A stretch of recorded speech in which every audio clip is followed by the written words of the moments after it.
ഞാനിന്നലെ നസറേത്തിലെ കടമ്പനാട് ഗവൺമെൻറ്റിൽ താമസിച്ചത്. ആ കുടലിൽ താമസിച്ചപ്പോൾ സന്ധ്യയ്ക്കും രാവിലെയുള്ള പ്രാർത്ഥനയിൽ എന്നെ പ്രത്യേകമായി ശ്രദ്ധിപ്പിച്ച ഒരു പടം, ഒരു ഐക്കൺ പോലെ വരച്ചു വെച്ചിരിക്കുന്നു. യേശുവിൻ്റെ ബാല്യകാലം സൂചിപ്പിക്കുന്നതാണ്. കർത്താവ് അവിടെ വിധേയപ്പെട്ടിരിക്കുന്നു.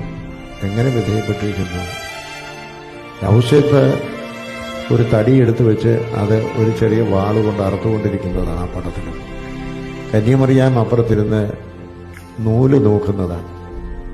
യേശു, ബാലനായ യേശു 8-10 വയസ്സുള്ളതായ ആ വലിപ്പത്തിൽ അവിടെ ഒരു ചെറിയ തടിയിൽ ആശാരിപ്പണി ചെയ്യുകയാണ്. ഒരു പുളിയും കൊട്ടുപൊടിയും കയ്യിൽ പിടിച്ചുകൊണ്ട് ചെയ്യുക, ഒരു കിഴുത്ത കഴിച്ചുകൊണ്ടിരിക്കുക.